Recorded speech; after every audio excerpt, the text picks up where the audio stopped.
Good day po sa lahat. Ito na po ang pagbabalik ko. Nung nakaraan pong yung YouTube, sinabi ko po yung tuturo ko po sa inyo kung paano gumawa ng hook na nakakabit sa cable. Cable wire po yung gagamitin natin. Marami po tayong ginagamit na kinds of string na more than 13 kilo above to 60 kilo ang pinaka-weight ang kaya niyang atake na isda.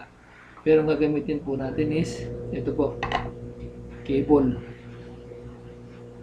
Leader lang po ito, panduktong lang po ito sa string natin na nylon. Okay? Mabalik tayo sa dating YouTube. Pinakita ko po sa inyo dati ito, nakaraan.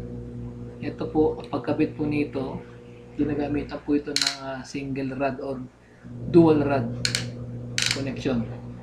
Ito po yun. Ito po yung rod na sinasabi. Okay? Ang pagkabit po niyan, atas nyo lang ito sa ibabaw. Ganyan po. Yan. Atas nyo po niyan sa ibabaw ko nakaikot yan. Hindi sa ilalim, hindi po pa ganun. Pataas po yan. Pag ganyan.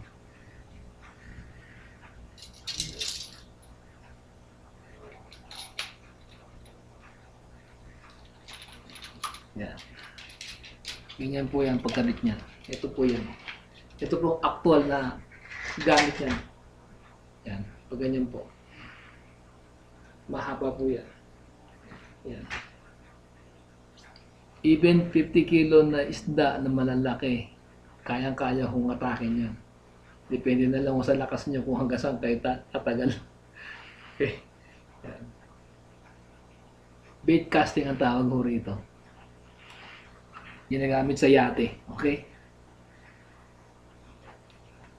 Ngayon, tuturo ko po sa inyo kung paano gumawa ng leader na ang kinakabit natin ay hook na malaki. Pwede rin po yung medium size na medyo malit ng konti. Yan, ulit yan. Okay?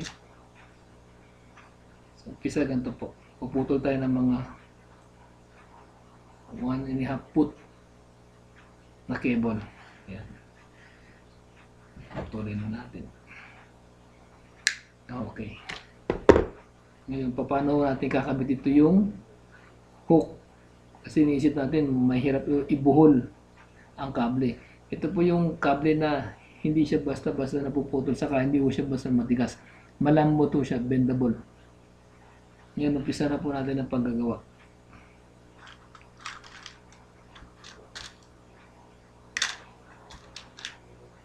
Po tayo ng hook. Ito po. Ang gawin lang po natin, inulusugan po natin. Lapit na po natin yung cam para makita ko natin ano. Ito po. Pasok ko natin dito. After that, na may pasok,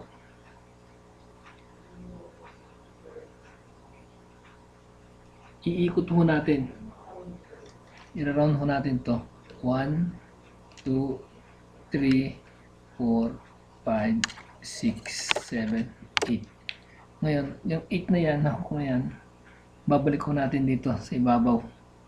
Papasok ko natin dito sa butas.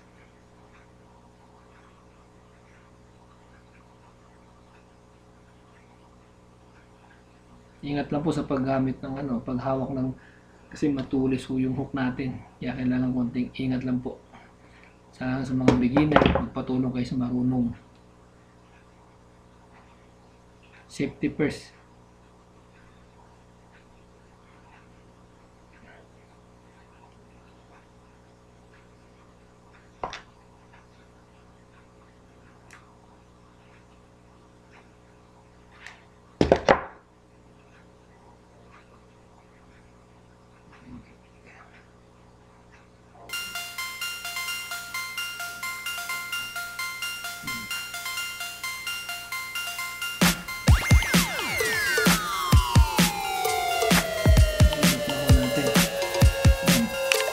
Hihilayin na lang po natin yan. Gagamit po tayo ng tools para mabatak po yan.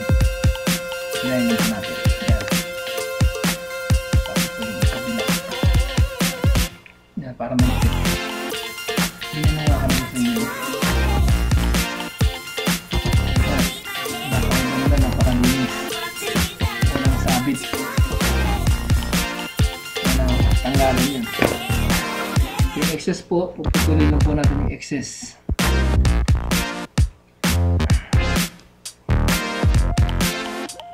Yan. Ito na ang kakalabasan niya.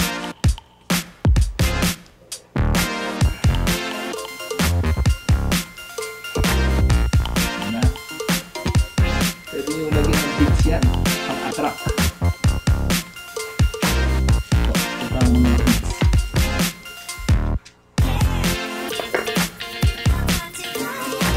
Maganda yung mga 3D beads yung makukulan na matitingnan. Pagkakalin po natin.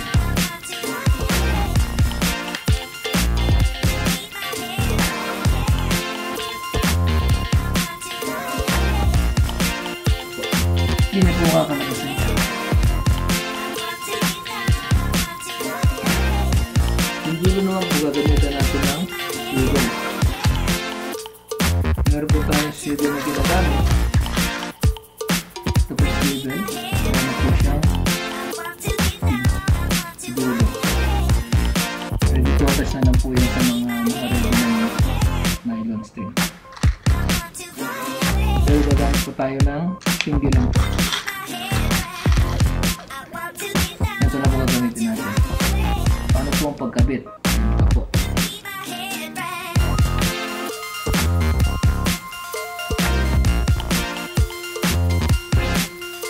Kailangan gumamit ng black tube. Ito lang po muna.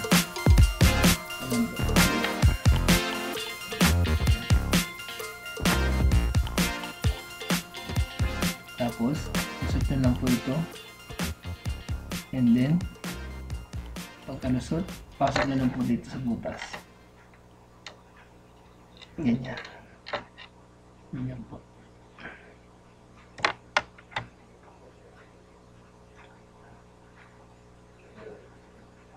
Pero ang sa akin, ginagawa ko, kino-crossover ko para mas mahigpit. Mas mahigpit, mas maganda. Di basta-basta matatanggal.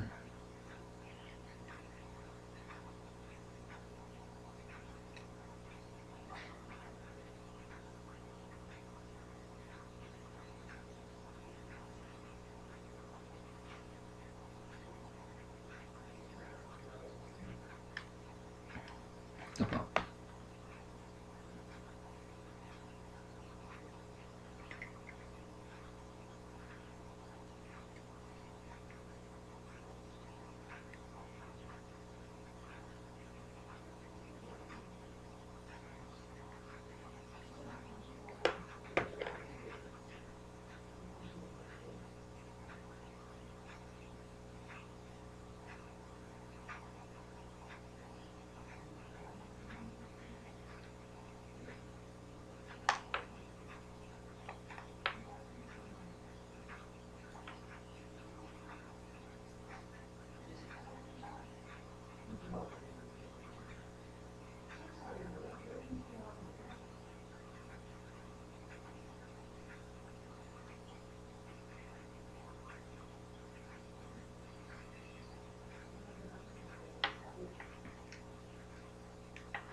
Yan po mangyayari niya.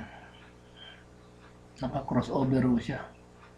Ngayon, iipitin lang po natin ng long nose yan o kaya pliers. Ingat lang po tayo kasi kailangan hindi mapuputol po yan. 1, 2, 3, 4, 5, 6. Yan to na ang kakalabasan niya.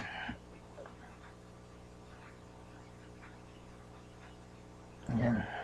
Ito ang purpose nito para umikot siya. Hindi mo siya mabubuhol. Kung makahuli man kayo ng isda, umikot man itong hook na to habang nasa bungangan ng isda, hindi ho basta bubuho ng string nyo. Hindi mo mapapatid basta-basta.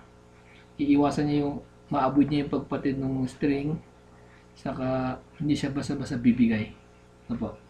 So, yun lang po. Sana po may natutunan tayo kahit papaano. Fishing tip din po ito. Victor po, subscribe lang po, like, thumbs up lang po kung nagustuhan niyo po. Thank you po.